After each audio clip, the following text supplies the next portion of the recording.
a beautiful, beautiful paper, beautiful, nice, stiff, very expensive paper with beautiful wood handles, all the same color. They come from very expensive printing machines. These are not people that write out their signs in a basement that believe in something. These are paid anarchists. At least 3 of these courageous journalists have personally been victims of Antifa attacks. Andy Ngo has been repeatedly beaten by Antifa thugs for his work in Andy is a very serious person, too, I have to tell you. I've been watching him for a long time. Is Andy here? That's what I thought. Hello, Andy. I thought that was you. You're looking better than you do out on those streets, huh? You look much better. It's nice to have you. You feel a little safer here, I think, maybe. Well, not that safe, because you have them. You have to worry about that. But thank you very much. Andy Ngo has been repeatedly beaten by Antifa, and including one assault that left him with a brain hemorrhage. Only days ago, Nick Sortor was assaulted in Portland by a flag-burning mob, and we've made it 1-year penalty for inciting riots. We took the freedom of speech away because that's been through the courts, and the court said you have freedom of speech. But what has happened is when they burn a flag, it agitates and irritates crowds. I've never seen anything like it on both sides, and you end up with riots. So we're going on that basis. We're looking at it not from the freedom of speech, which I always felt strongly about, but never passed the courts. This is what they do, is they incite. When you burn an American flag, you incite tremendous violence. We have many examples of it, many examples of it, and it's actually down on tape, and you see things happen that just don't happen unless it's the flag that's burning. Very recently, Katie Davis Court was hit in the face with a flagpole in Portland by an Antifa radical, leaving her with a very blackened eye. So, Katie, thank you very much, and I'd like to also say that I watched Nick. Where's Nick? Is Nick here? Nick? Hi, Nick. That was a rough time you went through. I hope you got my little note. I wrote you a note. Yeah, I really appreciated that. It helped a lot because it was a difficult situation. It was very stressful, and your note helped a lot. I truly appreciate it. I thought it was terrible, actually. I thought it was terrible. So we'll talk about it a little bit. The roundtable. Under the last administration, the Department of Justice targeted faithful Catholics, Christians. Listen, I just got home. I got here late. So if I go to where the live is right now, people are going to be like, Mel, I didn't get to see the thing. You didn't start it from the beginning. You know, damned if you do, damned if you don't, guys. I literally just got on. And patriotic parents as domestic extremists. They said, oh, they're extreme because they believe in God. They're extreme because they go to Catholic church or I might skip past evangelicals. Everybody was under the gun. Unless you are a really bad, sick person, then they left you alone. Under the Trump administration, we're going after Antifa criminals, and all who fund and support their campaigns are in serious trouble. And we have a lot of records already, a lot of surprises, a lot of bad surprises. It's people that you would never think. I want to thank Attorney General Pam Bondi, who, by the way, yesterday was incredible in Congress. It was amazing, and she just did it from the heart and the brain, because she's very smart, in all fairness. But she did it from the heart, and she did it an incredible. Everybody was talking about it. She exposed some of these fake senators, these terrible senators, people like Blumenthal that had a phony war record. For 20 years, he talked about it, what a hero he was, and it turned out he never went to Vietnam. For 20 years, he talked about being a hero in Vietnam. Then it was exposed when he said what platoon he was with, and it was exposed that somebody was watching from that particular platoon. They said he was never with us. And then he went out and he cried, and he was ready to drop out of the election. And disgraceful. And then he looks at people like Pam and he starts criticizing her, and she's a patriot. They ought to do something with that. You know, we have a young congressman that's right now in jail for lying about where he went to college and other things. It was, you know, frankly not good. It was pretty bad. But it was nothing compared to Blumenthal. I mean, what Blumenthal did, he was for 20 years a hero, a great war hero. And then he sits back and, you know, sanctimonious kind of a guy, looks down, how dare you do this to the American public, you know? What a fake. But I thought Pam was incredible yesterday, as well as Secretary Kristi Noem, who's really out there courageously, and I appreciate it, Kristi. Amazing what you're doing. FBI Director Kash Patel, who's really coming up with some great information, Kash. It's great. Keep it coming because there's plenty of it. Deputy Attorney General, one of the best lawyers you'll ever find, Todd Blanche, who I know personally is a good lawyer because I'm here. Thank you very much, Todd. Good job, Todd. Let me ask Attorney General Bondi to say a few words, and then we'll follow it up with Secretary Noem and Director Patel. And we're going to have some of the people around the table, very courageous people, and they're going to be talking, journalists, almost all, and they're going to be talking, and we'll take some questions from the press at the end. Okay, Pam, please. Thank you, President Trump. And as you made clear, Antifa is a domestic left-wing terrorist organization. We've seen them on video for years because they wanted to be seen and they got away with it. They beat journalists, they attack courthouses, they attack police stations, they dox and assault our law enforcement officers. The Biden administration let them commit these crimes with total impunity for years. So did Democrat leaders like Pritzker and Mayor Brandon Johnson. Last week, independent journalist Nick Sortor was arrested just for protecting himself against Antifa. I saw it online and I called Nick. I couldn't believe what happened. He did all this just trying to save our American flag from being burned. He was pushed down and assaulted, yet the local police arrested Nick, not the Antifa thugs who did this to him. Antifa feels empowered to operate in the open because weak Democrats have turned a blind eye to their actions. Their hatred for President Trump and for law and order agendas fuels their violence. We've seen more than 1,000% increase in attacks against our ICE agents since January 20th. Secretary Noem is out there fighting for you firsthand to keep our federal officers safe, to keep our federal buildings safe, and we're not going to have it anymore, these thugs. We saw what's happening in Portland and Chicago, and you saw what happened in Dallas. No longer. This is not activism, it's anarchy. We can't and we will not let masked terrorists burn our buildings, attack our law enforcement, and intimidate our communities. Under your leadership, President Trump, we're deploying the full might of the federal law enforcement to crack down on Antifa and other domestic terrorist organizations led by Stephen Miller. And Stephen, thank you for everything you're doing. Last week, I issued a memo ordering our federal law enforcement agents, DEA, FBI, U.S. Marshals, and ATF to protect ICE officers from Antifa and other radical left-wing violence. Director Patel has been going nonstop. He and Deputy Attorney General Blanche were in Chicago yesterday. While Secretary Noem was in Portland, we are around this country fighting against this domestic terrorism. We had Apple and Google take down the ICE block apps. Hope they continue to comply with that. It's threatening the safety of our federal law enforcement officers. We're not going to stop at just arresting the violent criminals we can see in the streets. Fighting crime is more than just getting the bad guy off the streets. It's breaking down the organization brick by brick. Just like we did with cartels, we're going to take the same approach, President Trump, with Antifa. Destroy the entire organization from top to bottom. We're going to take them apart. Thanks to your bold leadership and the designation of Antifa as a terrorist organization, which is exactly what they are, Americans will no longer tolerate their unhinged violence. Thank you. Thank you very much, Pam. Okay, that's Pam Bondi. Well, thank you, Mr. President, and thank you for hosting today and focusing on Antifa and the terrorists that they are. Let's not make any mistake. These individuals do not just want to threaten our law enforcement officers, threaten our journalists, and the citizens of this country. They want to kill them.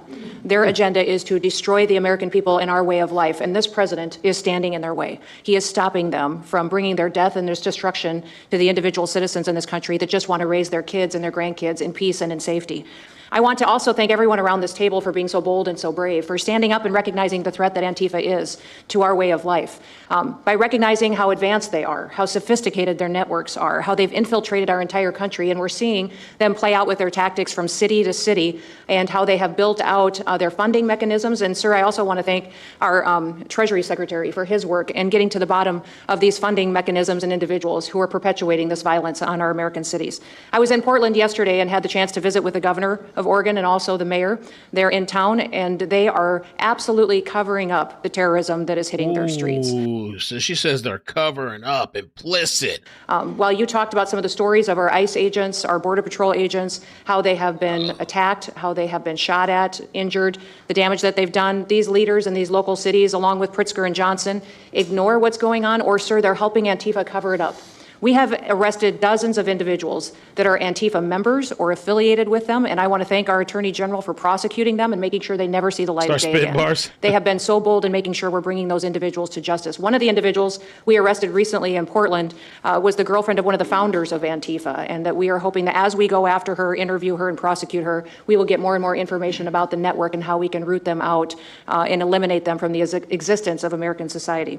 I want to thank the new journalists here today for telling their stories and for being able and willing to go to the streets and to cover what's happening here in America. Many times the legacy media has looked the other way, refused to tell the stories. The networks have not really focused on what this is and what damage it is doing to our country, and how this network of Antifa is just as sophisticated as MS-13, as TDA, as ISIS, as Hezbollah, as Hamas, as all of them. They are just as dangerous. They have an agenda to destroy us, just like the other terrorists we've dealt with for many, many years. And today is the day that we have a president that won't tolerate it and will stand up and fight for the American people. So thank you for being here, for being so bold, and for standing in the gap at such a time as this. It will matter, it will make a difference, and your life will be one of significance because of what you've done today. So with that, God bless you, and thank you, Mr. President. Thank you very much. Thank you. Cash, please.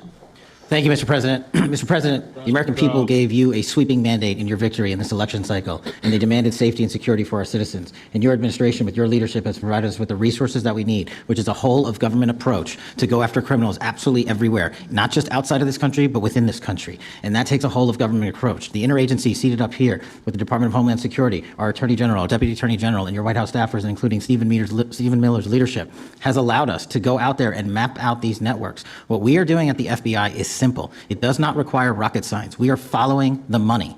Money never lies. And that's what it's going to take to bring down this network of organized criminal thugs, gangbangers, and yes, domestic terrorists, because that's what they are. They are harming everyday citizens in every single one of our communities. And the folks you see here on the right and left, they're some of the bravest men and women we have today. They're reporting the stories live time because the mainstream media won't cover it. They're putting their lives on the line. They're standing up for the flag. The least we can do is stand up for them. So you have my thanks. I read more of your stories than I do theirs because you guys are putting out the truth. And we deserve a country where you are protected as equally as they are. We, in this FBI, will go after with the criminals with a vengeance. We will not rest until we find every single seed, money, donor, organization, and funding mechanism that we have. And I want to echo the Secretary's comments on Scott Bessent, who's allowing us to map out these networks through their financial criminal activities, which has been going on for decades. And I would like to remind the American public, they built this disease temple of corruption over decades. And in 8 short months, Mr. President, you have crippled their foundation because of your leadership here, because of the interagency, because of people like Deputy Attorney General Blanche, and because of Attorney General Pam Bondi's fearless leadership to go after criminals wherever they are. They will not be able to hide. They were able to hide and conspire with prior administrations, and we are exposing their corruption from within. And we will go to every single city in this country under Operation Summer Heat and the other operations we are doing at the FBI to bring these criminals to justice. We will arrest every single one of them from whatever perch you sit in, private or public, no matter how your goal or your ambition is. It will be crushed by the Constitution because the American people deserve law and order, and that's what we're going to give you. Thank you very much, Cash. Great job. Maybe we'll start over here. Would any of you like to say something? Feel free. You can say it in front of a fine group of people, also journalists and reporters. You want to start? Sure. Go ahead. Absolutely. President Trump, members of the cabinet, really appreciate you guys bringing this together. And the fact that we are here today on such short notice shows how serious you guys are taking this issue of trans terrorists and frankly, the cities and police departments that are cooperating with Antifa, such as Portland. I mean, the Portland politicians are literally willing to sacrifice their own citizens just to appease these Antifa terrorists. It's sickening. I've seen it firsthand, obviously. When I went to jail that night, never expected it to happen. I thought that they were maybe removing me for my own safety. It never crossed my mind that I was the one that was being arrested for a crime after I was just thrown into a hole. I heard from the Department of Homeland Security after I had gotten out of jail, and one of your, I won't say exactly who it was, but somebody very close to Secretary Noem over here said that they were legitimately worried for my safety in the Portland jail. But luckily the Portland jail was, I was the only one there, essentially, because they don't actually arrest people in Portland, besides conservative journalists, I guess. So look, I'm glad that it was not a good night for me. Let's just say that. It was not fun sitting in that jail, but I'm glad to see what has come of it. And I've been able to talk to a bunch of FBI agents, ATF agents, DHS agents that I didn't even know existed until I went there and went to that ICE facility. And the morale is at an all-time high. It is so exciting to see these guys know now that they have the backing of the Secretary, the DOJ, as well as the President of the United States, and they are there to do their job. They are going to fulfill this mission and deport these violent criminals. I believe one of the ones that I did a ride along with Secretary Noem yesterday, President Trump, and there was a pedophile that had come into the country 5 times over the past 7 years. 7 years, and apparently under the Biden regime, that was just allowed to happen. That was fine. No problem. It's concerning to me that you're seeing the Portland Police Department, as well as the governor of Oregon, and the mayor, of course, coming out and running defense for pedophiles that have entered the country illegally 5 times. It's crazy. I'm glad it's taking a front row seat in the media. And, they're being forced to talk about it in reality because, we're the ones that were on the ground. We're the ones that are actually reporting what's going on. Much of the legacy media has been either ignoring it or covering for Antifa for years now. So thank you guys so much for taking this seriously. And President Trump, you mentioned that flag. So remember, you put out a truth right after That's right. I Brought it out.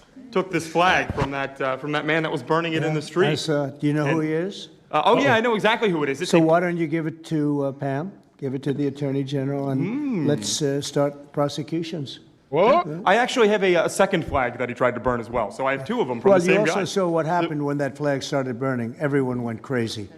And that's when it started, when they started burning the flag. So thank you. If you could give the information, it would be great. Absolutely. And at least that horrible night made you famous. He was already I got a text from the President of the United States, so I appreciate that. And President Trump, after that happened to Nick, I called Harmeet Dillon, and we opened a pattern and practice investigation into the Portland police, very publicly, as to how they let this happen. Thank you, sir.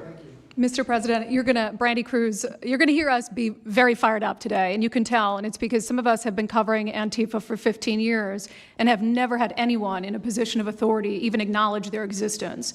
And I'll also tell you that I think that had you not done, the single most powerful thing you've done to deal with this scourge has been acknowledging that Antifa is a real thing. I genuinely believe there would be people at these tables who would be dead today and would have been killed in Portland had you not called them a terror organization and said, we're going to bring the full weight of the federal government to bear. I talked to Katie Daviscourt in Portland the other day. She'd been assaulted all summer. And she said the same thing. They didn't seem quick to violence as soon as you made that designation. So they're thinking in their heads, they're worried. There's been 24 or so arrested in Portland. They don't want to go to federal prison. There's this video of them, one of them who was in the face of an ICE agent, and then he's in custody shaking. Once you take the mask off, they're nothing. And I was told by probably a dozen people not to tell you this. I'm going to tell it to you anyway, because it's relevant to what we're talking about. I'm living proof that you can recover from TDS. I had strong Trump derangement syndrome for probably 8 years. Brandy Krause. This is one of the reasons I recovered from it. And by the way, it's much better to not have TDS. I'm happier, I'm healthier, more successful. I even think I got a little more attractive after I got rid of my Trump derangement syndrome. Yes. Wow. I'm a reporter in Seattle, and frankly, I could not care any less what any of you have to say about this meeting. Could not care any less. We're not here for you. I'm not here to convince any of you that Antifa is a real thing, because if you have not come to that conclusion by now, you are never going to come to that conclusion because you don't want to see it. And you're going to go and you're going to say it's a bunch of right-wing conservative influencers who are here spinning a tale. I was one of you. I was a mainstream reporter in Seattle for 10 years. I was a TV reporter on the streets doing my job, and I was still assaulted by Antifa. So it's not about being conservative. It's about people who go there and show what they're doing. And when I saw, after all those years, that the media wouldn't be honest about what was happening, that Democratic politicians wouldn't be honest about what was happening, I thought, well, gosh, if they're not being honest about that, maybe they're not being honest about President Trump either. And it opened my mind to just looking at things for what they were. And now I find you quite funny, actually. Now it's like I said, I'm much happier about it. But, you know, for me, again, I could not care any less the stories that they go to print. This is what I care about. We have 3.5 years. Nothing is guaranteed, although I think if Democrats keep it up, we'll probably have Republican presidents for the next 3 decades. But nothing is guaranteed, and so what I want to see over the next 3.5 years is a full court press to dismantle Antifa once and for all in a meaningful way. I know, Andy, we talked before this about some ideas. That's really what we want to, I don't care what the media says, I don't care what Democrats say. They will never wake up to this fact. So we want the federal government to take as many of these cases as possible, look at the interstate travel between Portland and Seattle when it comes to these people who are committing violent acts, and hopefully in 3.5 years, they will be a shell of their former selves. Very close to that, and it's Antifa and many others, Yes. unfortunately. There are many others, bad ones. Most have been named terrorist organizations. There are a couple that we're going to, but I think we've got it pretty well covered. But there are many others, but very specifically today it's Antifa, and it's really bad, and we're going to get it cleaned up. Andy, do you have something? Thank you very much. I'm glad you no longer have TDS. I feel very good about that. Thank you. Thank you, Mr. President and members of the Cabinet. I have a lot of gratitude, and a little bit about my background. I'm born in Portland, Oregon, from there, and growing up, it's always been left-wing, very progressive, and I liked it. It had cafes and artists and those who lived a bohemian lifestyle. And in 2016, I was a graduate student at Portland State studying political science. I was an editor at the student paper there, a very progressive paper, and I was assigned to cover the election night demonstrations. Well, the elections night protests turned to riots, 3 days of violent rioting in Portland, and it was the first time that I saw groups dressed in black with their faces covered. This was 4 years before COVID. Some of them were waving the black flag of anarchism, some the red flag of Marxism. And within seconds, they would ravage one street to another, to another, to another. And the next day, I would read the legacy media, which I still read at that time and looked forward to, and I looked up to those journalists. And I was really shocked to see that the narrative was that these, in my view, anti-democratic political violence was legitimate acts of protest because people were concerned about racism or all these other lies. And so for the next 4 years, I just continued going out with my video camera. I thought, look, people can ignore what I write because of spin, but videos can quite speak for themselves. And in 2019, it led to me nearly losing my life. I was covering another Antifa protest turned riot. At that point, had been routine in Portland, and then I was ambushed in a mob beating. And I had never been in a fight. I didn't even realize that I was being assaulted until seconds in. And the punches came from everywhere on my head and my face, and I was bleeding out of my eyes and ears, and then they threw all the drinks in my eyes to humiliate me further and to laugh at me. And I was rushed to the hospital in an ambulance and CT scan, and I had subarachnoid hemorrhage, which is bleeding in the brain. I nearly died. And It's crazy. After surviving that, the Trump don't even seem interested. reporting that I saw in liberal media it seemed to suggest that I had deserved it, because they branded me far right. Wow, and some even went so far as to suggest that I maybe faked my injuries. A BuzzFeed reporter asked for my medical records, which I did provide, but this felt so, it's like because I didn't die in that attack, there was another round of people who wanted to finish me off. But I continued, and then 2020, Portland was really the epicenter of the longest political violence. Those months of riots, I was on the ground, undercover, and there was an assassination there. There was a supporter of Donald Trump named Aaron Danielson who was shot dead by a self-described Antifa member who then fled out of state and died in a shootout with U.S. Marshals. In 2021, I returned undercover, naively thinking that enough time had passed, and was chased through the streets of downtown and beaten, nearly choked out. The person who was trying to choke me out held me so tightly that I had the blood, the vessels in my eyes burst.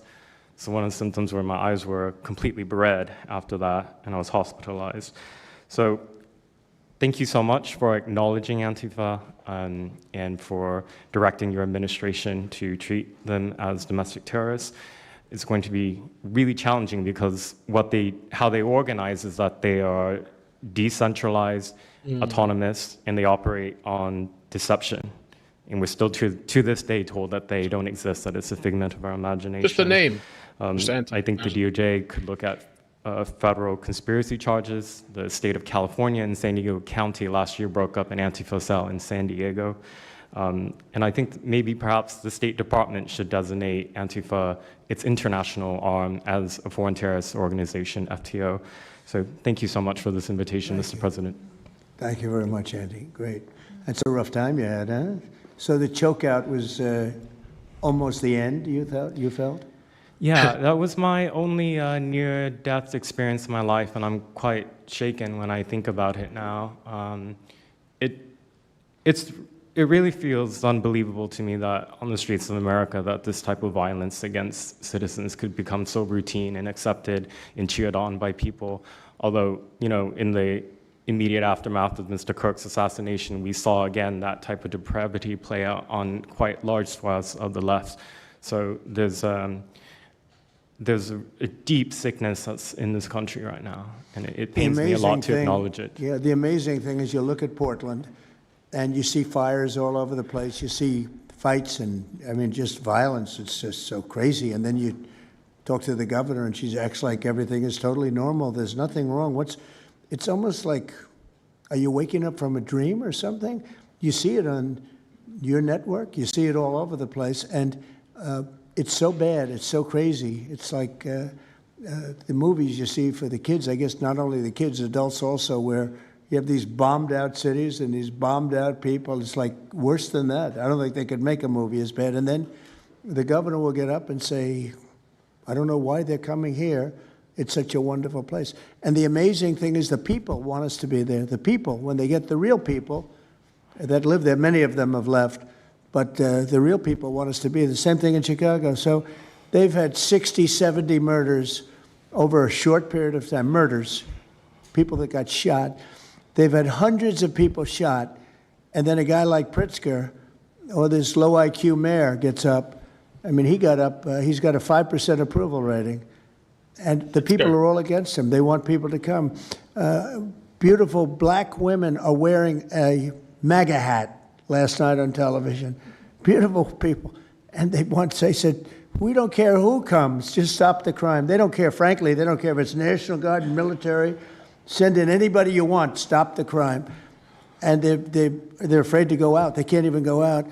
And then a guy like Pritzker, think of that, 50, 60, 70 people over a short period of time actually murdered, mostly gun violence, but knives, but gun violence, they're murdered, and hundreds of people shot. They had one weekend where they had like 18 murdered and 71 shot. But they said, you know what their excuse is? Yeah, but it was a long weekend. In other words, it was a long weekend, so that was okay. And then Pritzker gets up and he says, I don't know what they're talking about. We don't have crime here. They're crazy.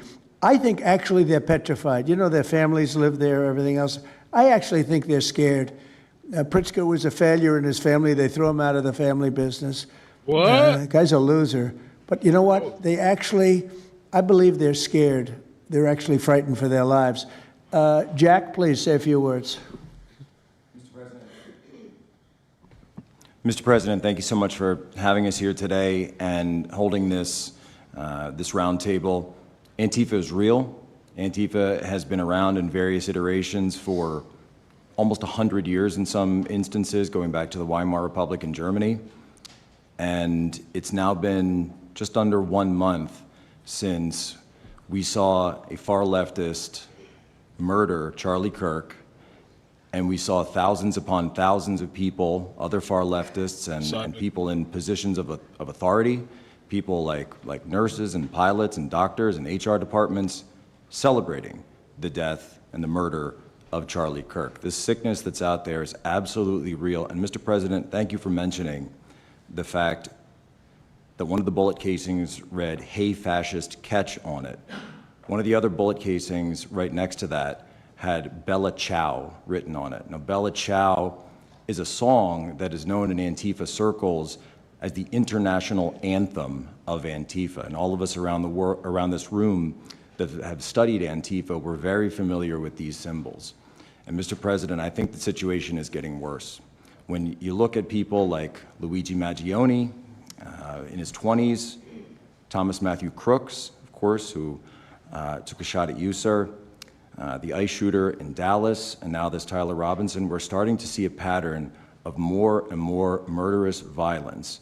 And this same violence is not just random. It is targeted assassinations, which are getting worse. And every single one of us in this room that goes out there, and obviously you as well, sir, and all the staff, we are now under that threat every single day. And working there at Turning Point USA, and I've spent just about the last month out there in Phoenix with Erica, with the family, with the team. And I will tell you this, Mr. President, even though going through something like that, which is an absolute nightmare, and people say, you know, what was it like to speak in front of all those people? It was horrible. Every second of it was horrible. But we're not going to quit. And Turning Point USA is continuing the tour that Charlie was on. We had 6,000 people when we went back to Utah. We had 5,000 people last night in Montana, if you can believe that. We are continuing to organize on campus. We are getting more and more people coming out in the face of this threat, knowing what happened to Charlie. But Mr. President, we need to do something about this, because I fear that the next one who could be killed could be sitting at this table right now. And we're not going to stop, but they need to stop, and they will not stop until they are stopped. Thank you. Thank you, Jack. I appreciate it very much. One thing I have to say is that Washington, D.C. was almost as bad. I don't know what could be worse than Portland. You don't even have stores anymore. They don't even put glass up. They put plywood on their windows, but most of the retailers have left. But Washington, D.C. was so bad, and Pam, I'd say it took 12 days to really make it pretty good, and a month to make it great. And now people are going out to dinner. The restaurants are booming. They don't have enough seats. They're opening up new restaurants because many of them closed. And people are walking down the street totally safe. A reporter, I'm not sure if she's there. I can't see somebody reported there. She is. She was violently assaulted. And I don't know, she tends to be somewhat liberal, but she wasn't liberal on this one. I appreciated your honesty, but that won't happen again. It won't happen again. You're lucky you're alive, frankly, with what happened. I know exactly what took place. So Washington, D.C., our capital, we thought we'd start there appropriately, and it's safe, and people are so happy. They're so happy. And now it's a couple of months. I went to dinner there. I felt totally safe. I gave a press conference right in the middle of the street, which I don't think Secret Service was thrilled about. But, you know, I'll tell you what, I wouldn't have wanted to do it 6 months ago. It's incredible what happened. Now we're in Memphis. As you know, we're having a great impact in Memphis. It's been only a week, but it's, Cash, I hear it's been amazing what's happening there, just very early. But you take a look at D.C. and you take a look at some of the other. We've had a big impact. What we haven't said, because Pritzker said, well, crime is going down in Chicago. Well, 5 months ago, Cash went to Chicago with a lot of FBI agents just to prepare it, so that we went in with, I guess you could call it a surge, call it whatever you want, but would be even more effective. And we're going to be doing that, and very, very strongly doing that, because Chicago is a very unsafe city. It's a great city. The head of the Union Pacific Railroad said, sir, please save Chicago. It's a great city. It can be saved. Other cities are gone. I mean, they're lost. They can get better, but they're just really, they've been so decimated. But I'm so proud of what they've done so quickly in D.C., and it's taking place quickly in Memphis, where we were asked to go by the mayor and by the governor. And it's really incredible what we can do and how fast we can do it. Let's go for two more. Would you like to go? And then Katie, you'll go. Okay, please. Thank you, Mr. President, for having us here. And not to sound like a broken record, but it needs to be said that Antifa is real. Yeah. It's real. It's a threat. I just saw them last weekend over in Portland while they're causing mayhem over there. And the reason why they're such a big problem is because we have Democrats and a lot of people in the mainstream media refusing to acknowledge that they even exist, right? So how can we as a country begin to address it is when you have large swaths of these people who are supposedly decision makers and people who are supposed to inform, they don't want to say that it exists. Because the common argument is like, well, they're not a real organization because there's no national leadership, they don't have a national headquarters, so how can law enforcement go after a group that doesn't exist like that? Well, law enforcement goes after criminal groups that organize to rob banks or do smash and grabs. They don't have a registered LLC, they don't have official membership cards, they don't have a business address, but law enforcement still goes after them because they're working as a group. These people don't just show up, randomly at the same time to do the same thing, dressed in a very similar fashion, espousing the same ideology. And they say, well, it's an ideology. It's like, well, yes, it's an ideology because there's people alive, present, that believe in it, and they're acting on it. And so I've been very well aware of what Antifa's been doing. I was very busy during the riots in 2020. That was probably my most exposure to them prior to this year. I've been at the ICE facility at Broadview. I'm originally from the Chicagoland area, unfortunately, but that's where I grew up around. Like I said, I was in Portland. I was covering the riots in Los Angeles as well. And probably one of the most disturbing parts about that is, in addition to Antifa being present, they were tagging the streets with CJNG, which is Cartel Jalisco Nueva Generación, which is a cartel. So you have these people who are working basically in concert with other terrorist groups to say that we're here, we're present, and we're gonna attack. At Charlie Kirk's memorial in Glendale recently, conservative gathering, totally peaceful. It was the most peaceful gathering that I've been at. Every other time that I've been covering violence in the streets, just this year, just this year, it's always been from left-wing people, radical left-wing people. And it's not even just Antifa anymore. The shooting that happened the defensive shooting that happened in the Chicago area, that wasn't someone dressed in black bloc. That was just somebody that had taken upon themselves to go out and try to interfere and ram federal vehicles. Andy Mia. So people are becoming more and more radicalized, and it was to be expected, unfortunately. And the reason why we're in this position today is because after I was done covering the riots, I was at the border from San Diego sector all the way down to the Rio Grande Valley sector, covering the border crisis month after month. And we all knew the solution to that. We all knew why it was happening. It's because, well, it's racist to have a border. It's like, well, actually, it's not, but okay. And so it required you to come back into office and to fix the problem, but it's no longer just a border issue. It's a nationwide issue, and that's one of the reasons why you got elected back into office, because thankfully the American people said we're not going to deal with it anymore. But unfortunately, there's a lot of people, as we've seen, who are willing to take to the streets to do violence. And that's a scary thing, because typically when I was in 2020, I was covering Minneapolis, Los Angeles, Portland, Seattle. I was over in Chaz, and that was to be expected. But now, because the issue of immigration, illegal immigration, is so widespread, riots can happen anywhere. Attacks can happen anywhere. So that's why it was weird kind of going back to my home state to cover this violence. I mean, just after the Dallas shooting, they were chanting outside Broadview, shoot ICE, shoot those, efforts, shoot those efforts. So I'll just leave that. Thank you so much again for having this. This is very dangerous. We don't work for companies that have billions of dollars. We're running and gunning often on our own. We became friends. A lot of us are friends because we would see each other all the time, and we became friends because we wanted to have someone watch our back while we're out there. Because like I said, we're just out there. And but we'll continue to do it because it's an important topic. It's an important issue. The American people deserve to know what's happening in these chaotic.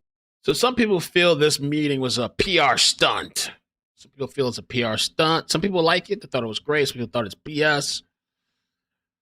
I don't know. I mean, I guess it's interesting to see these people gather and get a platform. I mean, they have their own platforms, but to, on the White House and talk to Trump and acknowledge it, I guess. Situations, and, we're more than happy to do it. So thank you, sir. Great job. Thank you very much. Some people are upset they're not at the table.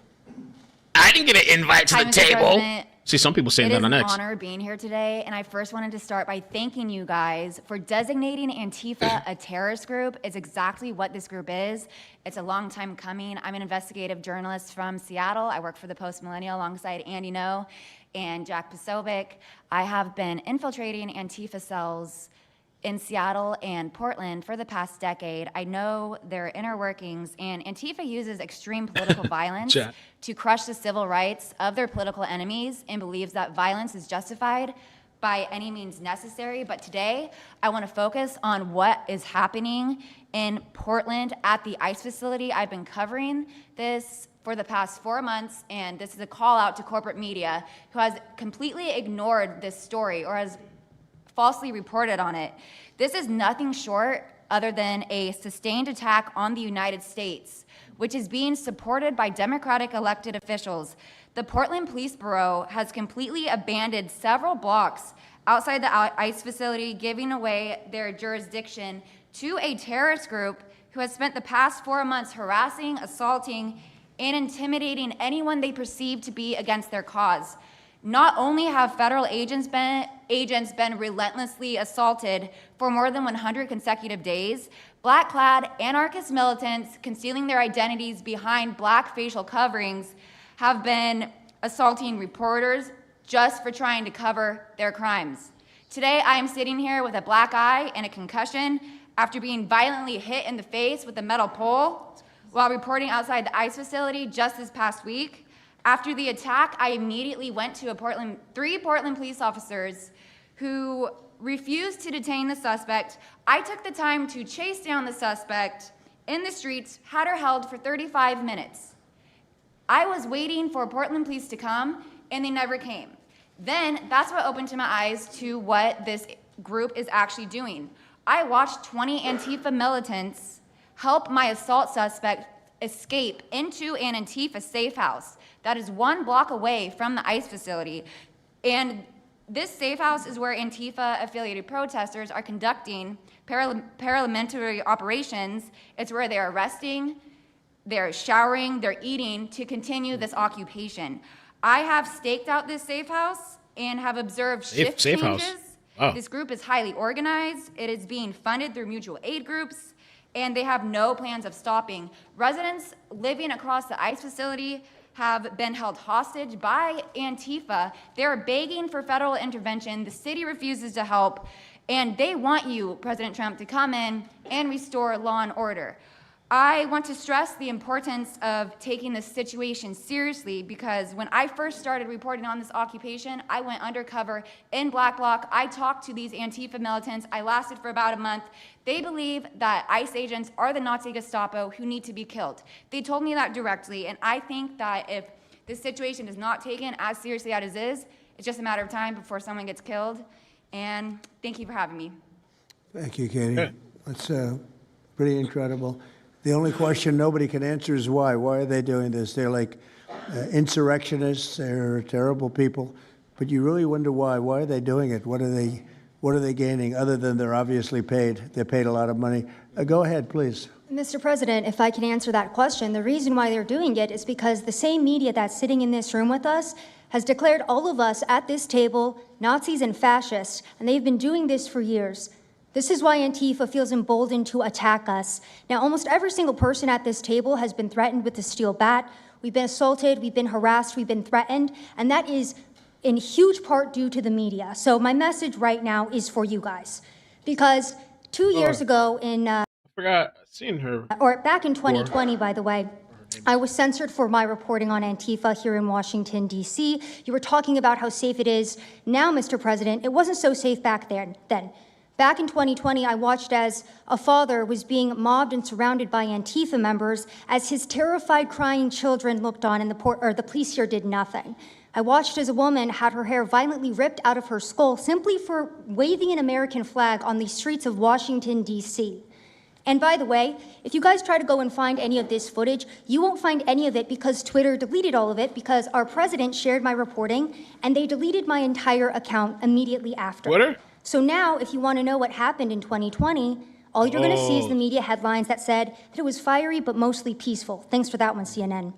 The reality is that it was an extremely violent period of time, and for the last 10 years, Antifa has been wreaking havoc on law-abiding and innocent American citizens, and it needs to end. Now, I'm with Turning Point USA. It's an honor to be here, Mr. President. Thank you guys so much, everybody in the administration, for giving us a seat at the table, because the media has not only been demonizing us for so long, but immediately after the brutal assassination of our founder, Charlie Kirk, our Turning Point USA chapters have seen an uptick in violence across the nation as Antifa chapters that are embedded in our universities go and target them. It's been extremely difficult to report on the ground, and for a long time I was afraid to go to Portland because I knew that the only people who would have my back, like Julio said, were one of my friends on the ground because there is no police force there. I was terrified to go because I knew if I got shot or stabbed, and I have been assaulted, I've been mobbed and robbed in Austin, Texas by Antifa, that nobody would come to help me. So my plea to the entire administration, especially to the DOJ, is every single radical left-winger who is in front of the ICE facility in Chicago, in New York, in Portland, please make sure that you use the full force of the law to come after each and every single one of them, because it is us being soft on left-wing violence that has fomented all of the terror that we have seen in this country, and it is the left wing getting away time and time again with assaulting law-abiding American citizens that has led us to this place. So truly, to the Americans that I speak to on the ground, they feel completely abandoned by their state and local government. So please step in. You have Americans begging for the National Guard, and to the media over here, please report on the truth. Please do your jobs. I'm an American citizen. Everybody at this table simply views ourselves as American citizens who have an iPhone and the will to actually tell the truth. So please take your job seriously and tell the truth to the American people. And thank you for letting me be here on behalf of Charlie to continue his legacy of cleaning up the country. Thank you, Mr. President. Thank you very much. Appreciate it. Wow, you feel very strongly, I can see. I'm mad. I got beat up so many times, Mr. President. My friends have gotten beaten up, and I want to cry right now from happiness because we have been completely ignored for so long. For almost 10 years, we've been getting assaulted on the streets. I have watched children cry as their parents have been attacked on the streets. That should not be happening at our nation's capital. So please, again, the DOJ, please utilize the full force and go after each and every single one of these people. Fantastic. Thank you very much. Great job. Impassioned. That's important because you should feel like that. Please, go ahead. Mr. President, thank you for having us here and bringing together this panel of brave journalists, everybody on this side of the room. And no one can speak to the violence better than these people here. So I think we know that this is not just a story about violence and chaos, as you alluded to, Mr. President. This is a money story. And at the Government Accountability Institute, my colleague and I, Peter Schweitzer and our team, we followed the money, and we followed it to the top of what we call the protest industrial complex, Riot Inc. And we found a network of NGOs. It's not just the Soros network, the Open Society network, it's other funding networks, the Arabella funding network, the Tides funding network, Neville Roy Singham and his network, Foreign Cash. And it's also big left-wing funders. Some of them are not citizens of this country. Mr. Hans-Jörg Wyss of Switzerland. They're pouring money into this entire ecosystem. And so I want to share 3 money facts with you about what we call Riot Inc. Number one, like any corporation, Riot Inc. has many divisions. It doesn't just have the Antifa boots on the ground division. It has PR divisions. It has marketing divisions. It has a very well-funded legal division to get these boots on the ground back on the streets as quickly as possible. But it does have those investors that I mentioned. Number two, we have identified dozens of radical organizations, not just the decentralized Antifa organizations, but dozens of radical organizations that have received more than $100 million from the Riot Inc. investors. These would be the lawyer groups. These would be the groups that advocate for calling good, honest Americans fascists, et cetera. And then 3, I think the most shocking thing is that we have found that more than $100 million in U.S. taxpayer funding has flowed into these funding networks, including at least $4 million to these very groups themselves, not just Antifa types, but there was an event in Atlanta called Stop Cop City. Over 60 rioters were charged with domestic terrorism. These groups received money for that from both the billionaire class as well as taxpayer money. So one other thing, this money helps fund the decentralized crowdfunding platforms. These are ways that Antifa, the John Brown Gun Club of Elm Fork, which had links to that attack on the ICE facility, the Socialist Rifle Association, and just because they don't have LLCs or EIN numbers doesn't mean they can't get paid. Some of these funding platforms, crowdfunding platforms, are funded by this network that we call rioting. So again, I want to thank you for your leadership, for the whole cabinet's leadership on this. We're going to keep following the money and appreciate everything you're doing, sir. Do you know the name of any of the funders? Do you know the names? Because if you do, I'd like you to give them to Cash or Pam. Absolutely. Or Christy. Yeah, we'll do that. As soon as you can. That's all of you. Because you probably know the names after a certain period of time. You tend to find out.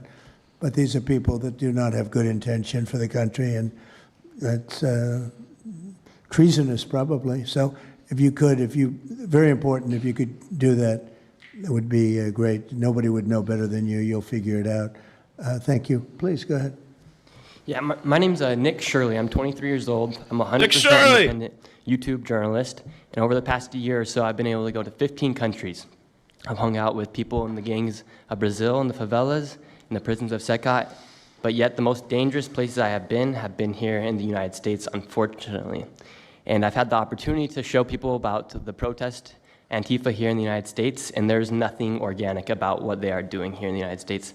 I've watched people be bussed in from states. I've watched the same lady at a protest in Atlanta be bused to protest in DC and then in New York City. There's nothing that is honest about what they are doing. And they have signs. I've seen the same signs here in DC and in London as well. It's a big organization and corporation that they're running. And people may wonder, like, what's the threat to us as Americans if we go? Well, you'll be labeled as a fascist, you'll be labeled as a Nazi, and they'll wish death upon you because they wish death upon me.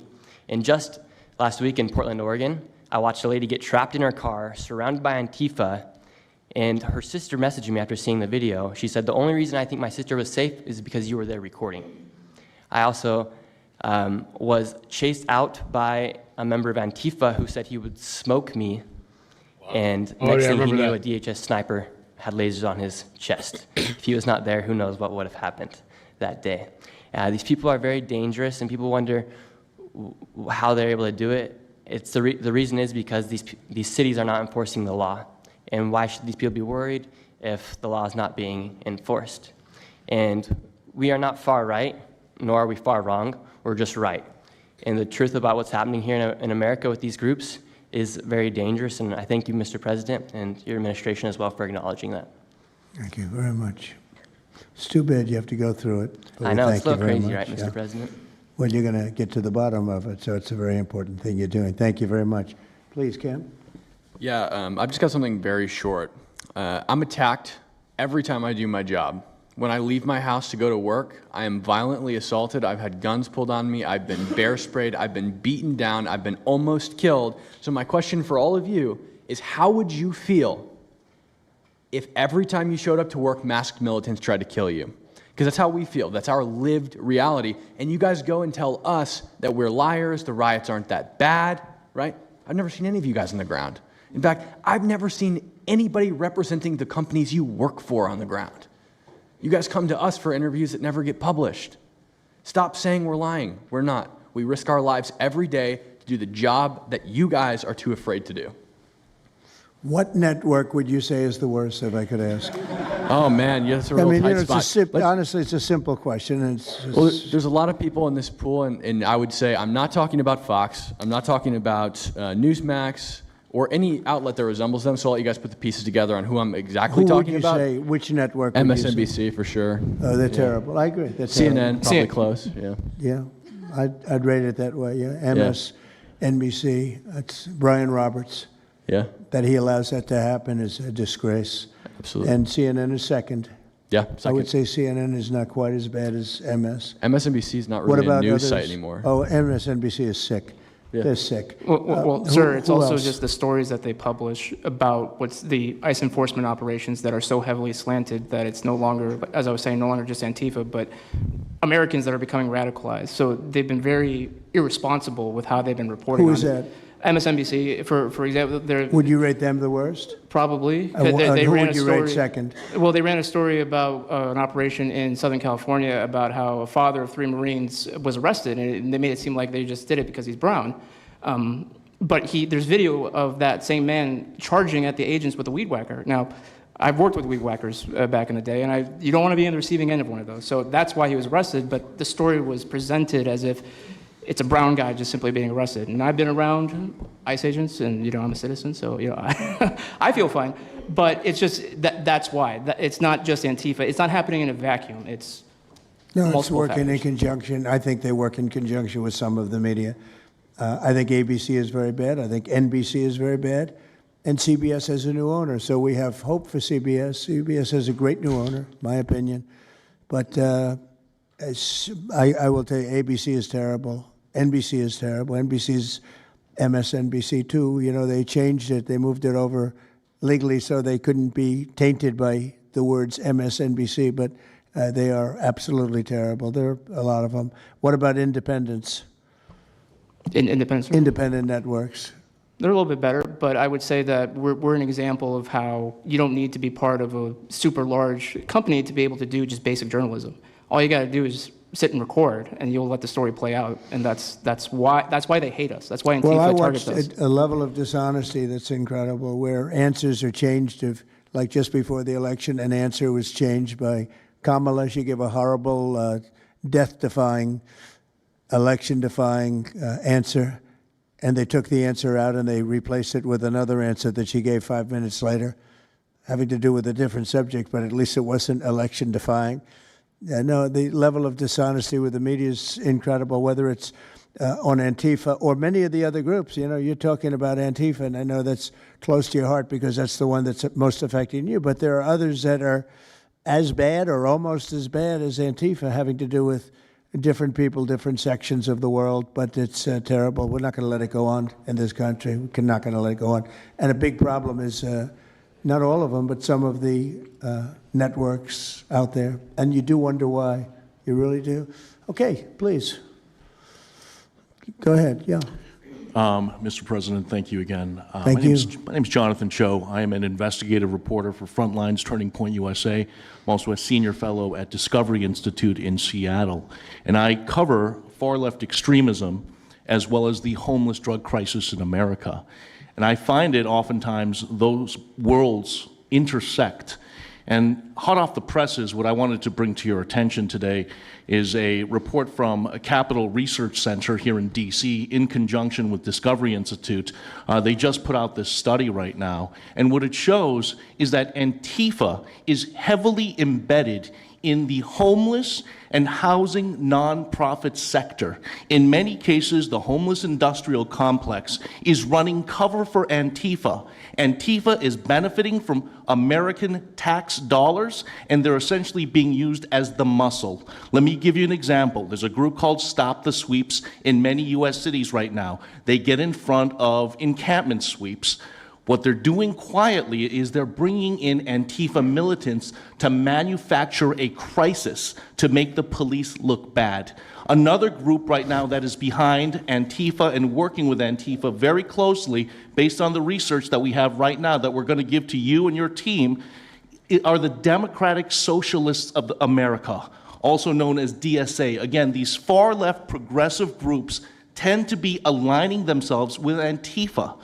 So finally, in closing, what I wanted to thank you again, Mr. President, is that a few months ago, earlier this year, you put out an executive order on homelessness and the drug addiction crisis in America, and that's sent the entire homeless industrial complex on the run. You have absolutely moved the needle and changed the game. But what's also come out, again, is that there is a connection, a deeply embedded connection with the homeless housing nonprofit game in America, connected to Antifa and the far-left activists. And finally, I just wanted to say that all of our resources at Turning Point USA and Discovery Institute are at your disposal. and we will continue, again, to carry on the legacy of Charlie Kirk. He would have wanted us to pursue and chase this story. Well, he was a good friend of mine, as you know, and he helped us get elected. Us, it really is us.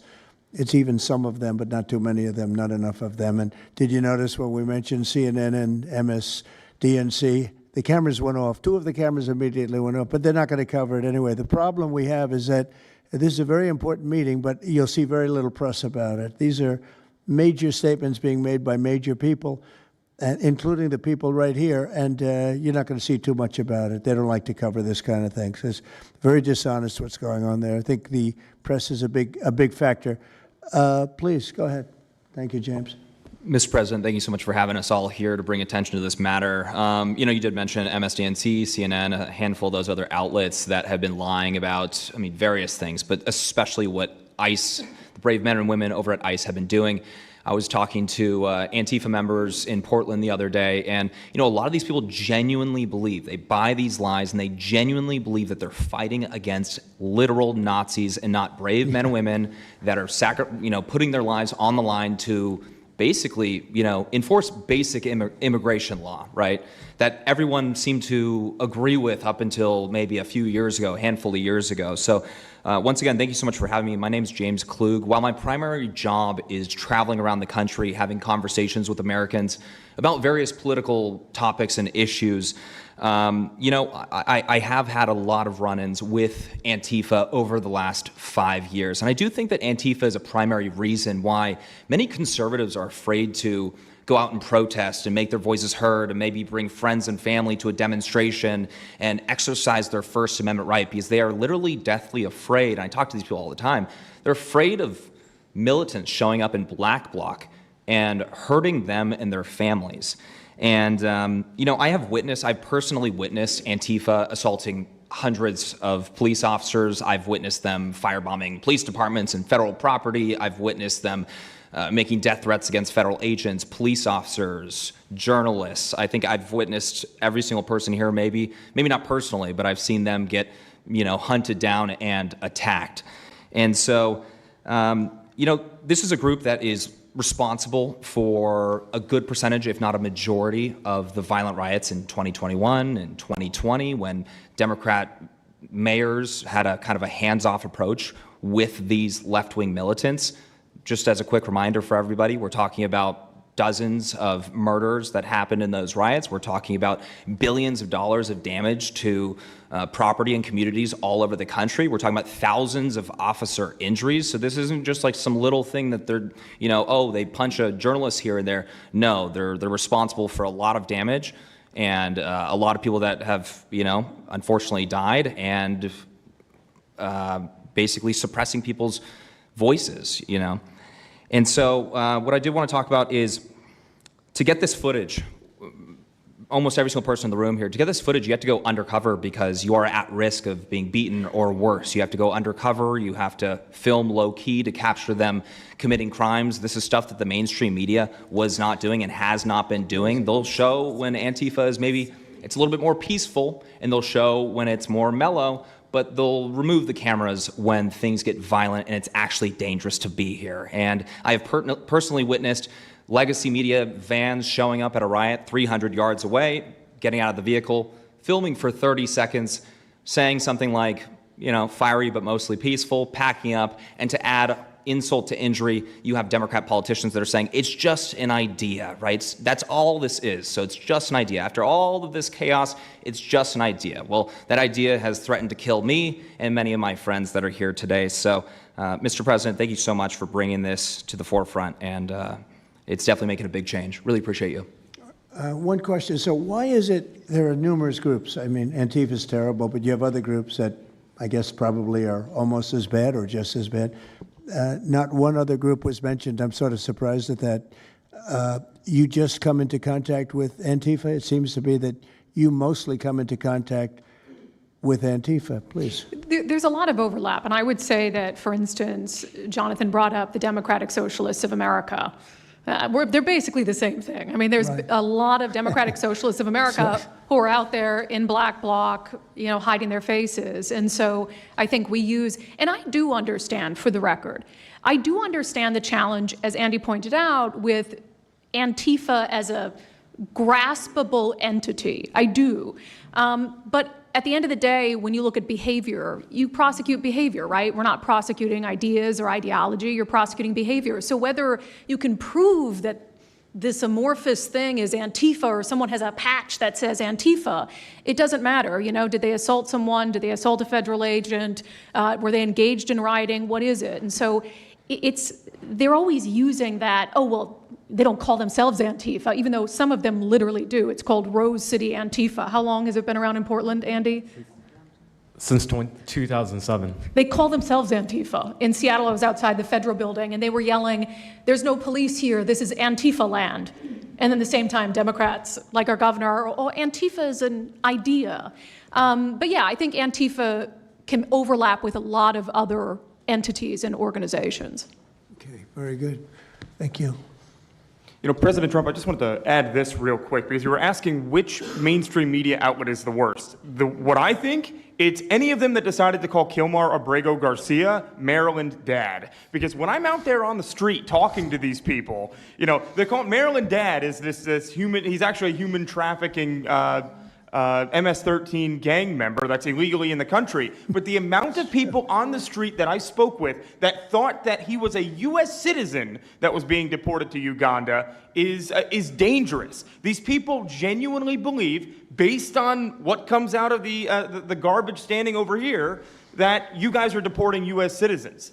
So that's what's causing all these when problems. you have a governor like Pritzker in Chicago, where you have Illinois, which is in a lot of trouble. Chicago's there, you know, potentially a great city again. It's not great now, but it could be great again. That's why we have to get there soon, because eventually you can't do that.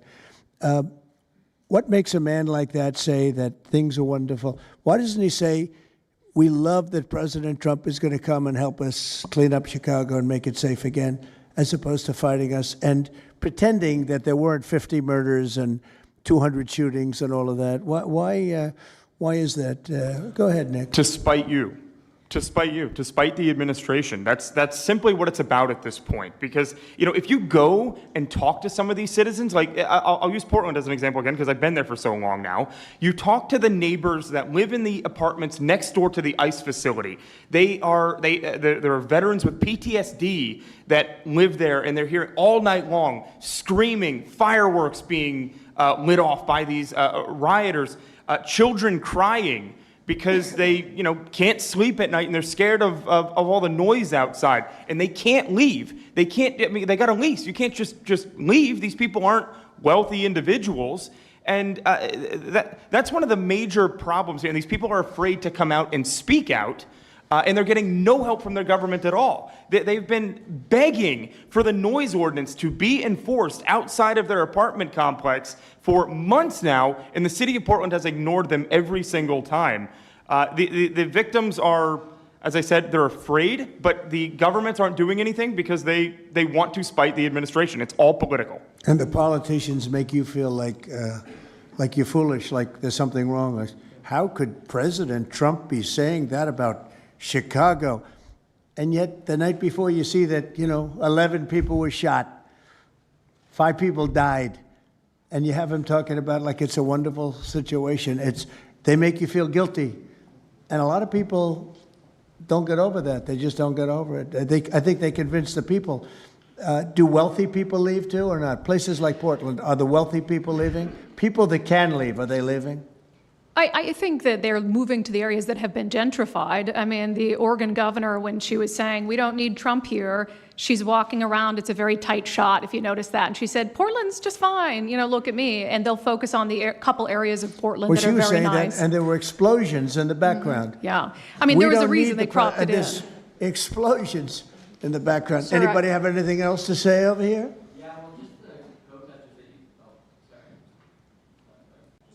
And then should we be taking questions, or is it just a waste of time? Because they're going to ask questions, but, well, there's Brian, he's good. But you know what? In a way, it's a waste of time, because if you give a great answer, they don't put it on. If you give a horrendous answer, or even if you give a great answer, they make it sound like it's not a great answer. They're very dishonest. Go ahead, Nick. Yeah, and I think part of that dishonesty comes from what they see. For instance, I've never been asked to go on any other show besides Fox News. My clips go viral everywhere, but they've never even asked, like CNN's never asked, MSNBC's never asked. And a lot of times when I go to hotels, I'll stay and I'll watch like MSNBC. Fortunately, their ratings are terrible. They are terrible. MSNBC is dying, and CNN is dying like a dog. And Poor CNN, it's so pathetic. it is very You pathetic. ever see their anchors in the evening? Nobody ever heard of them. Where do these people come? I could take anybody off the street in Washington, D.C. that do a better job. Yeah, and it's not amazing. hard to show what's going on these days. You literally have an iPhone and you can post it on X. They don't believe in the star system, It's just one of those things, right? Okay, Nick, you finished, Nick? Yeah, Are thank you you very finished, much. Nick? Good job. Thank you very much.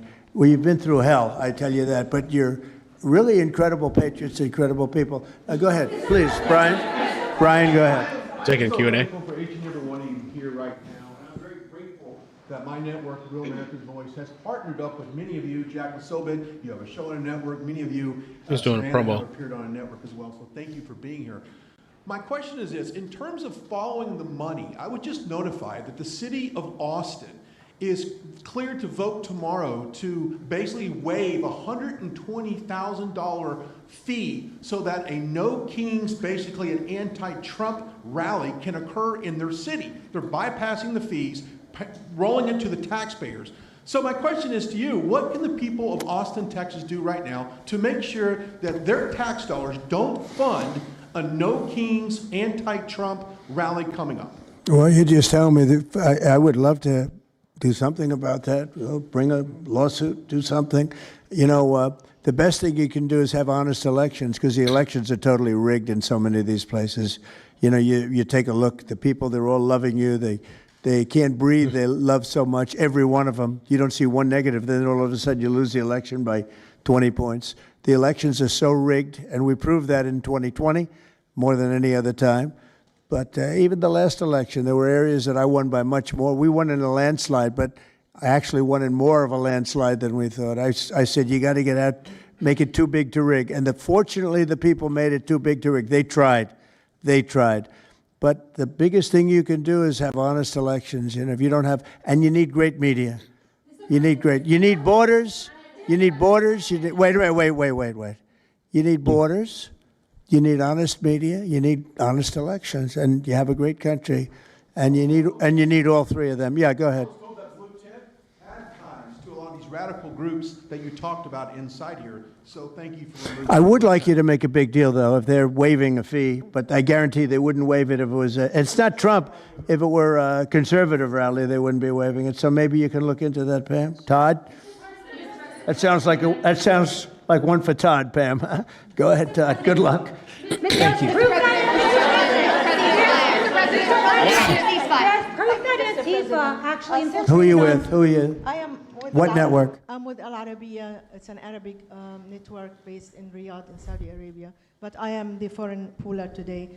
Mr. President, you said that you might go to the Middle East on Sunday. Do you mean Egypt and Israel? And would you consider going to Gaza to see what things I would, on the ground? yeah, I would. I might do that. I may do that. We haven't decided exactly. I'll be going to Egypt most likely. That's where everybody is gathered right now, and we appreciate that very much. But I'll be making the rounds, as the expression goes. I probably will. See, I Go ahead. Mr. President. Go ahead. Just to clarify, you said you might go to Gaza. You're saying that's Who are the you first with? topic. I'm representing the TV pool, but I'm with NBC, sir. That's too bad. Go ahead. Well, just to clarify, you said you might go to Gaza, and then the second question I had earlier today, you said the mayor of Chicago and the governor of Illinois should be jailed. Have you asked the Justice Department to look at possible charges? No, I've seen the law, and when you have a group of people where the police call off the safety for ICE officials, I've understood that, and I've read it today in numerous journals, that that's illegal. What they did is I guess it was ICE, Christie, right? They were under threat, and the police were helping beautifully, and it was fine. And then all of a sudden, a woman was on the line saying, "Everybody, move back, get out, get out." And they were given an order by the second person in the police department, and the governor knew about it, the mayor knew about it. I understand that's a criminal offense. Do you want to comment on that, Christie? Yes, sir, we're seeing that kind of pattern happen with local law enforcement and state law enforcement, not just in Illinois, but also out in Oregon, too. In fact, in Portland, I was there yesterday, but some of the ICE officers were telling me that as they drove by the rioters that were saying, kill ICE agents, Molotov cocktails, melt ICE, that the Portland police were cheering them on and had their fists in the air cheering on the rioters that were threatening their lives. So in Chicago, we had a 10-car caravan trail our ICE officials and pin them down. And those ICE officials, to get out of their vehicles, a woman tried to ram them and run them over, and shots were fired to get them to safety. So it's happening on a regular basis, and any elected official that allows this to happen and gives cover to those kind of individuals who are perpetuating murder should absolutely be prosecuted, in my opinion. Mr. President, Daniel. And by the way, we have Marco Rubio. Marco, come on up here, please. He's going to bring a little stability to this group. Come on up. Does everybody? All right, I think that's it, pimps. I have to head out for now. The Antifa Roundtable, and they're saying that Trump is seriously considering the Insurrection Act. There was some post today. Oh my God, Insurrection Act. If I have time, I want to come back later. I have some things I got to do, but if I have grand jury refused to indict couple found with guns. There's a little off-topic kind of thing that has the internet in an uproar, and I want to cover it. Let's see if I have a little time later. I want to cover it. Cover the drama. Something a little bit different. Antifa, ICE. ICE, ICE, baby. What did you guys think about the Antifa Roundtable? My gosh. Intriguing, exciting, deliberating.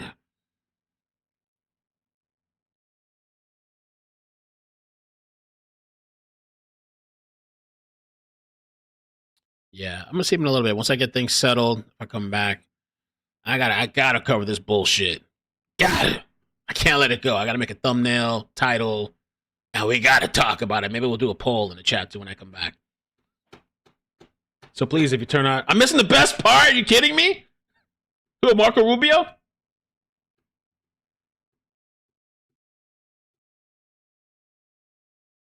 Mel, you're missing the best part, the last 2 minutes. What?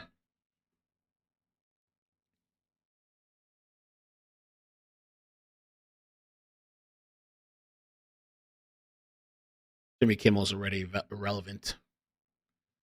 Jimmy Kimmel. Kibitz. All right, I'll come back. I'll come back in a little bit. I love you guys. Adios. Bye, bye, bye, bye. Is Trump really going to see Gaza? That's interesting. He's going to visit Gaza? Gaza. It's already at the end. How much more can there be left? Hold on. We were already done. I think you guys are just trying to keep me longer. We were toward Marco Rubio. Increases. Just 3 minutes left. We have never seen anything like it, and we're going to keep it going. That makes it a little bit easier for what we're doing. I guess maybe it also makes some people crazy because they don't want to see us do well. But we're the hottest nation anywhere in the world, and we were a dead nation 1 year ago. I say it all the time. We were a dead nation. Now we're the hottest nation in the world, and that's said to by every leader. One of the reasons that we have every country already signed up or just about to sign, every country in the world on this whole mess we have going over with Hamas and the Middle East and all of the things you see, is they respect our nation. A year ago, you wouldn't have been able to get it. You certainly couldn't have gotten it with Biden. You didn't know where the hell he was. But a year ago, you wouldn't have been able to have a situation like this. So I just want to thank the people around this table, and certainly the officials around the table, because they've been incredible. They've been brave. And I watched yesterday, Pam, and I watched a little bit. I thought it was so good. I rounded up, and I watched it late in the evening because I thought you were fantastic yesterday. You really, look, you had some wonderful senators, some great politicians asking you very fair questions, and you had some real slime balls. But I thought you were amazing, so thank you very much. And Christy, thanks for the great job. Cash, thanks for the great job. That's it. That's the Always best part. My man. The best part is the ending. Is that what it is? He's a silent type, but he's a hell of a lawyer. Best part is thank over. you all. We're going to get peace in the Middle East. That's what we want to do. Thank you very much, everybody. That's it. Mr. Been Trump. saying to right countries, and we'll be doing it, but who knows? Other people like you. So On the shutdown, we are now about 1 week away from military service members missing their paychecks. we'll always take care of our military. Would you encourage Congress to pass a standalone bill to pay our service members? Yeah, that probably will happen. We don't have to worry about it yet. That's a long time. You know what 1 week is for me? An eternity. 1 week for me is a long time. There's so much going We'll take on. care of it. Our military is always going to be taken care of. Yeah, please. Blue dress, blue. President, Rebecca with Blaze News. I'm curious to know, so you're talking about the money funding these Antifa organizations, and somebody brought up Roy Singham, I think it was you, who, by the way, is married to one of the co-founders of Code Pink, this infamous left-wing organization. I'm curious to know the administration. Who is that? Who is that? Roy Where's- Singham, he's married to. No, did you say they're here? No, he's not. A journalist brought him up, but he Oh, I is. see. Shit, we're about to put him on front blast. Yeah. Okay. Jameis, Stand up. Good bring up. Excellent. Go ahead. He's somebody who's been reported on extensively, and I'd love to know what the administration is going to do to actually bring consequences to some of these names. You mentioned. Well, I don't know the name, but I would like to ask Pam to take a look at it. You know, a lot of the best information we find are through you and other people like you. So I'd like you to look at it, Pam. Go Pink.